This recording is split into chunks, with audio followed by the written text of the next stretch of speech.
Good morning, dear ones. I'm Sue Paulson, your magnificence mentor.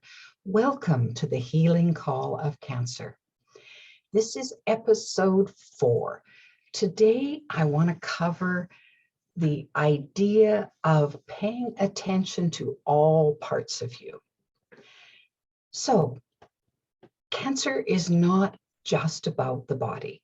I view this process that you're going through and I've gone through as a holistic process. So let me give you what I believe is the understanding of the difference between cure and healing. So let's start there. So first of all, a cure is the result of an eradication of a disease, meaning it's gone in whatever fashion happened and it's never coming back, whether it's into your body, into somebody else's body, or as part of the disease eradication on the planet. So for example, smallpox would be something that for the most part was eradicated from the planet. Now, and people who went through smallpox were, quotes, cured because of medical intervention and so on. So it's a total focus on the body. And that's great. However, and of course, that's what we want. That's what we desire, to eliminate cancer from our bodies. Now, I'm not sure that's entirely possible. And one of the reasons that there's been such a struggle and a challenge to find a, quotes, cure for cancer is researchers know that because each of us is wired slightly differently from anyone else on the planet, your DNA is unique to you. So there's no one else like you. While they might find a particular protocol that eradicates cancer in one person, it may not in someone else, or the treatment that they're recommending for this particular type of cancer works in these instances, but not in these. Well, it's a puzzler. I mean, because doctors will say, well, this is what worked here, here, and here. Why doesn't it work here? Well, one of the reasons could be that it's because each human is so individual that things may not work for them. And especially if there's just the focus on the physical, then you know, your body is not like a car. It's not, oh, well, remove these parts or fix this part and then you're good to go. We're way more intricate than that. And we're sentient beings. So part of the process in this whole journey is not just about the physical, it's about the mind and the spirit. So those are two integral parts that if we ignore those parts, then whatever mechanistic process happens to the body may or may not stick. So this is what happened in my case. Certainly they had an incredibly high success rate in eliminating my type of cancer so that it didn't come back. But it came back in my case, even though I followed their protocol. And you go, well, why did that happen? Well, they didn't know. And I sort of suspected, but it had nothing to do with the physical part of the journey. It had everything to do with what was going on in my mind, my heart, and what was going on from my own spirit perspective. So let's look at focusing on all parts of you in order to move forward in this journey. So now I'll say at the outset that when we focus on on the physical and we focus on the mind, mind includes emotions, all right? So we have a thought, and often that thought will trigger an emotion. And then of course the spirit part of us, that's the essence of us. That's that piece of us that's connected to God, to source, to all that is. We're part of that universal energy, and our own spirit has a particular power that when we tap into it, we can do things. We can do phenomenal things when we source that integral part of us. If our spirit is really strong in a positive sense, then you've seen it. People can literally move mountains. They can achieve great things. So great healing can be achieved by focusing on the mind, the emotions, and the spirit, as well as the body. So when I looked at my healing path, it was as if the treatment protocols that I underwent bought me time to focus on what was really going on, to get to the root of where my distress or my dis-ease was. So that, and then in acknowledging that, and then ultimately healing that, I was able to come out the other side with no evidence of cancer. And that's continued on now for over, oh golly, I think it's 12 years.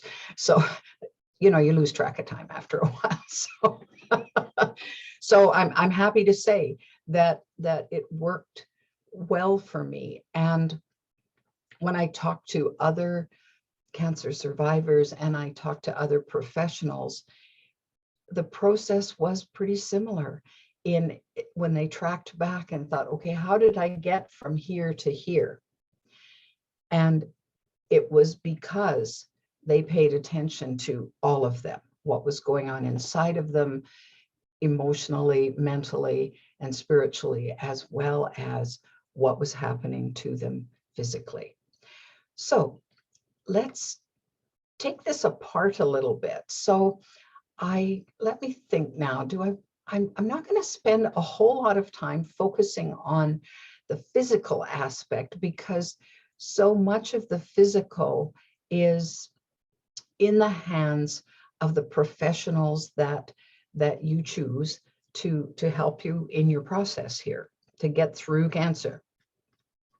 Now, having said that, there are some physical things that you can look at from a well-being standpoint that really can play a key role. So when I embarked on this journey, I was not particularly physically healthy. I wasn't in great shape. I was overweight. I wasn't eating the best nutritious food, and I wasn't getting a great deal of exercise either. So I was kind of working against my well-being in that sense, because I wasn't helping the body thrive. So I started embarking on learning more about how to eat better, how to get the kind of exercise that was going to be beneficial. And so from a physical standpoint, I was doing these things along with the treatment protocols as I was able. Now, there's no question that sometimes in the course of treatment, especially if you're going through chemo and radiation, you will be so flat out exhausted that you don't have much more thought than, am I able to open my eyelids this morning? I mean, it can get that brutal.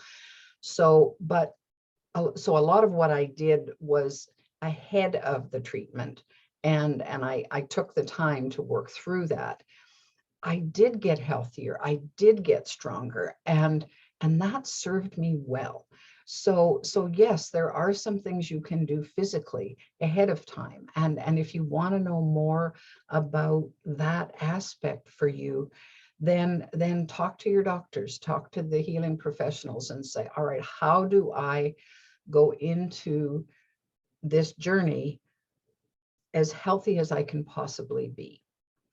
And in other aspects, because the cancer is really, for most people, is just in one small area of the body. There's all the rest of you that's functioning fine.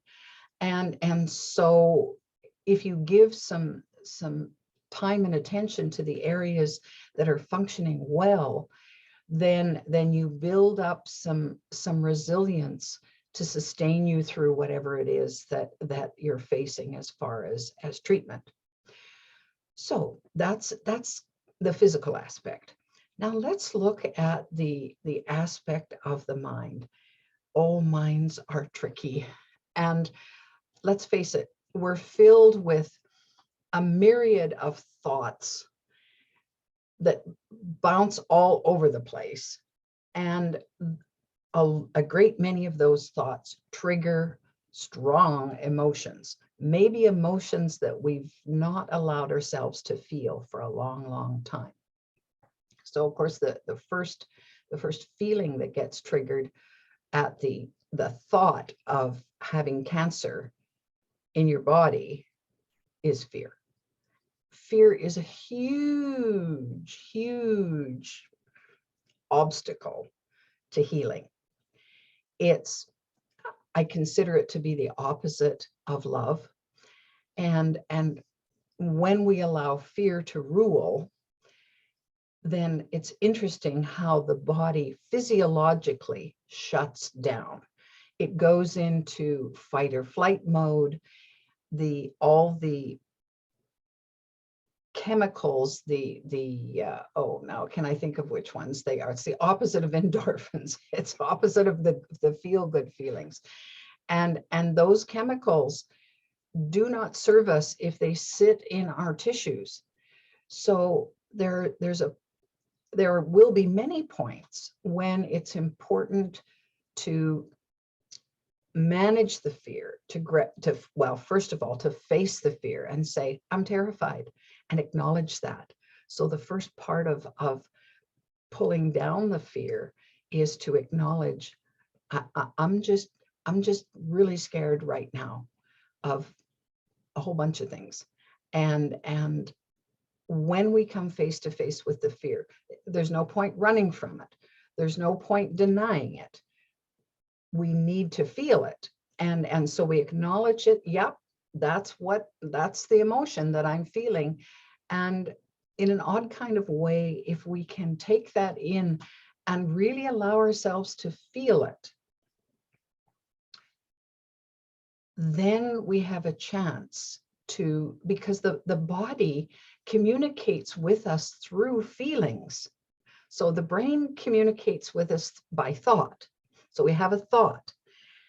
The thought is neutral until we attach a feeling to it. So the thought, okay, I have cancer. And because of what we know about cancer or we've seen in other people, maybe that thought triggers the emotion of fear. And then the fear tries to swamp our boat. And it's okay if it swamps your boat for a while, because it's a big emotion, and it's hard to know what to do with all of that. Oh, I'm so scared. And we can feel it in our bodies, because physically we vibrate in a certain way. Maybe we get a huge headache, or our stomach just starts roiling, or we feel tightness in our chest. So there's lots of symptoms to indicate that you're feeling great fear. Well, so you acknowledge it and you allow yourself to feel it. And then you can go back into thought and begin to manage the fear. So it's, well, what's the absolute worst that could happen? A dear friend of mine is fond of asking this question of herself when she's faced with something particularly nasty. And I like it too. I like to say, well, what's the worst that can happen? Well, this cancer could kill me. Okay, yeah, it could. But what if it doesn't? So when we face the worst that can happen, and the second part of the question is, could I live with that? Could I live with the idea that this cancer could kill me? Well, I'm living with it right now, right in this moment. So could I live with it one more day or 2 more days or however many days I have left on planet Earth? Yeah, I guess I could. Well, then other thoughts will come up, other feelings will come up. You know, what about my family? What about the things I wanted to do on planet Earth? What if I don't get a chance to do that? Well, what if? And can I live with that? And then pretty soon we begin to see, okay, maybe it's not as overwhelming as we once thought. Maybe, and it's not to negate the seriousness of what you're facing, because it is serious. There's no question about that.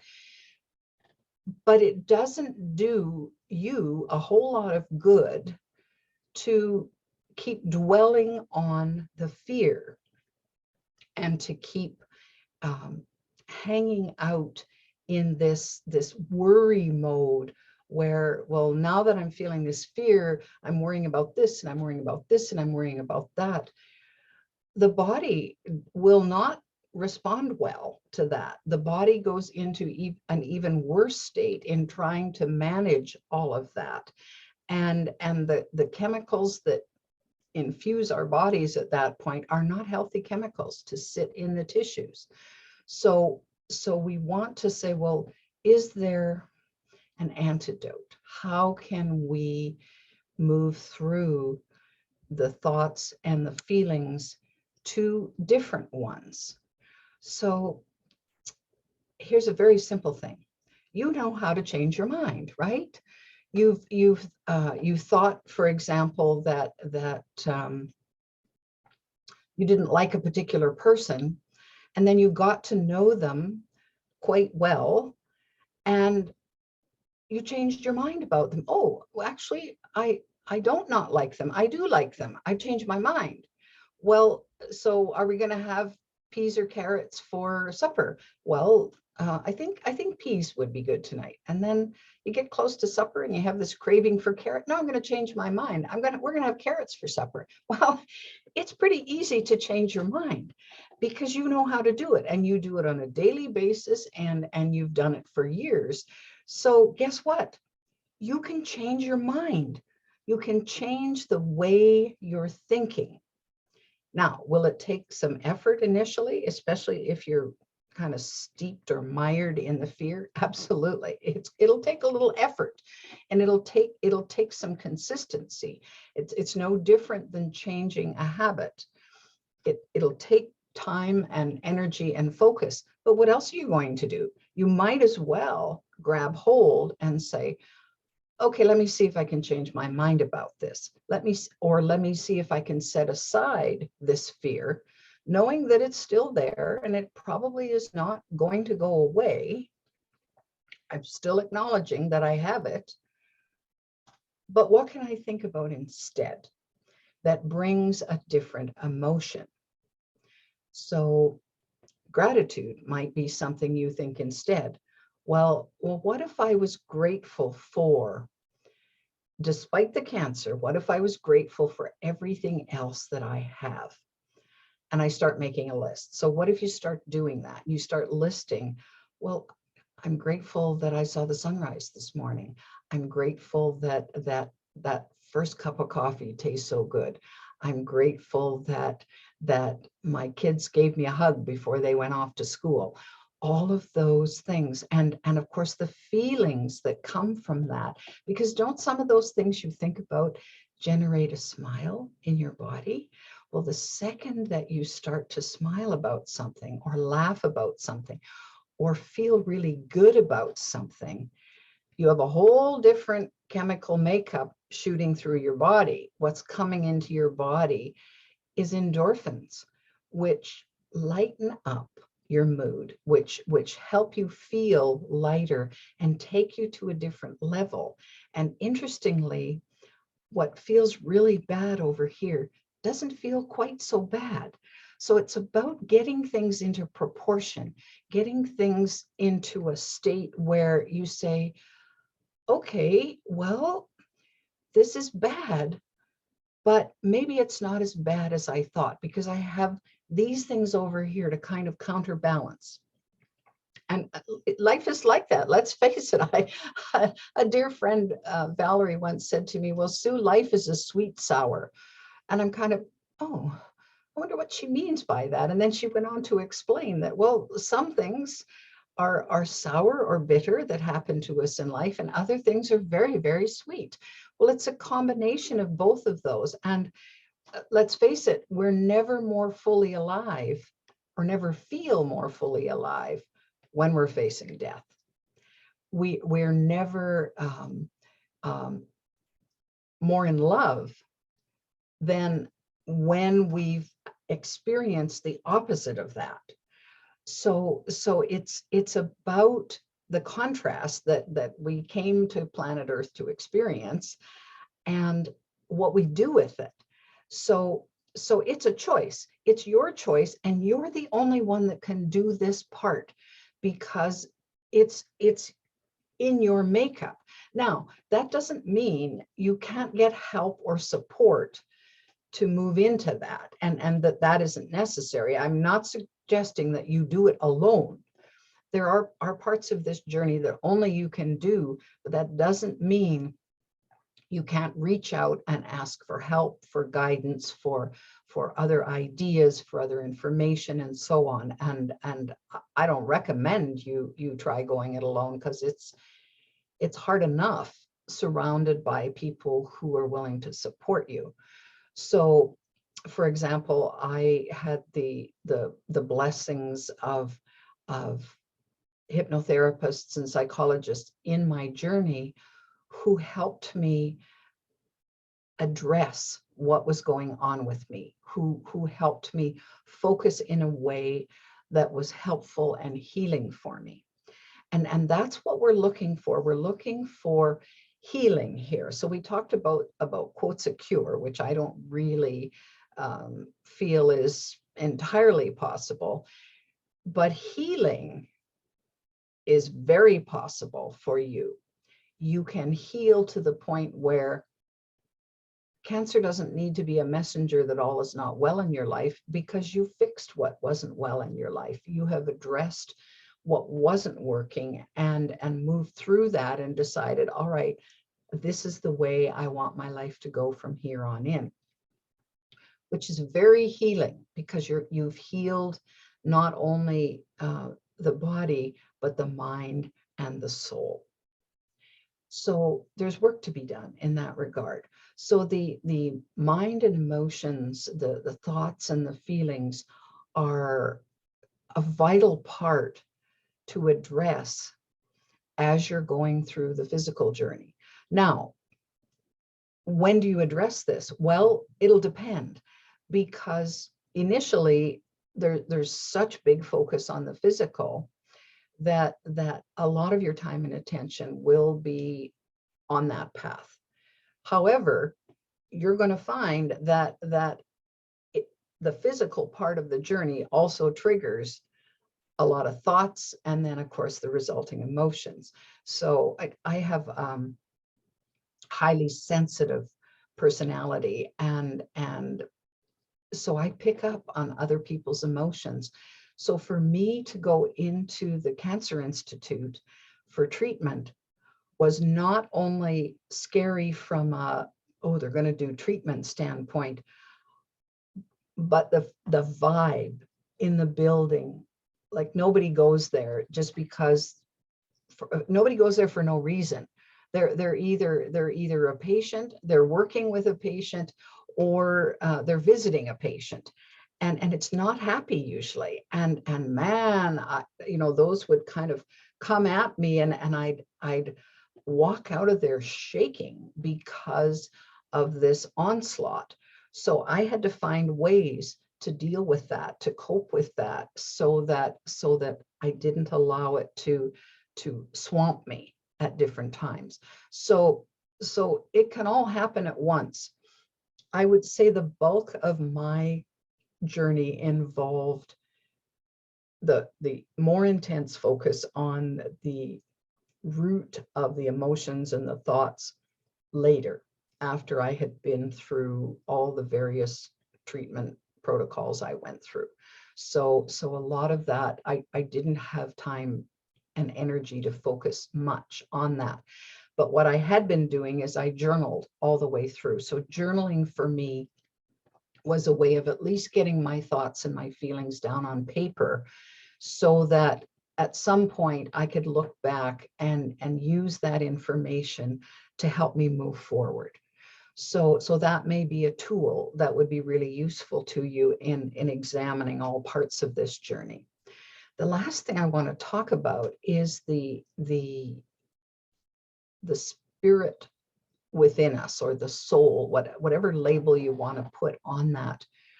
This is such a powerful part of us. We don't often acknowledge it or pay attention to it, but it's our very center. It's our core. And when we call on that, when we activate it through meditation, through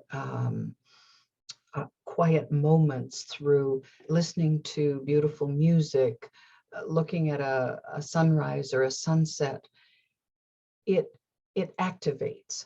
And when we draw on that and realize that we're not alone, that integral part of us is connected to all the other souls that are out there on planet Earth and not on planet Earth. So there's a source of power that we can draw on. Excuse me. This is why prayer is so powerful, because we're connecting within and to that higher part of us. And whether you want to call it healing energy, whether you want to call it the power of prayer, the just energy in general, to me it's all the same thing. Is that we're just using different words to describe what's going on. But healing energy is healing energy, and it comes from within. So you have that as it's an innate part of you. You were born with it, and it's always there. You might not have acknowledged it or recognized it, but maybe it's time to do a little exploration into, what is my soul? What is my spirit? What is that core essence of me? And when you start exploring that, then I think you'll find that some of the pieces that you were searching for start falling into place.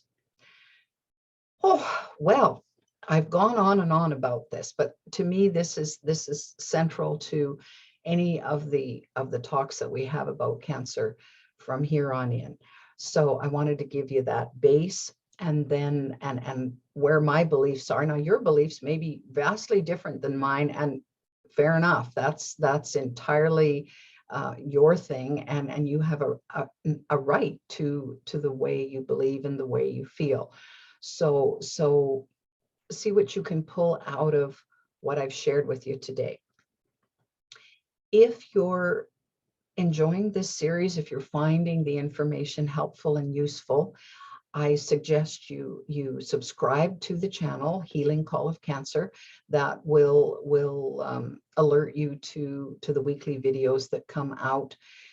I have posted all of them also on my app, The Magnificence Mentor, which is a free download from Google Play or from the Apple Store.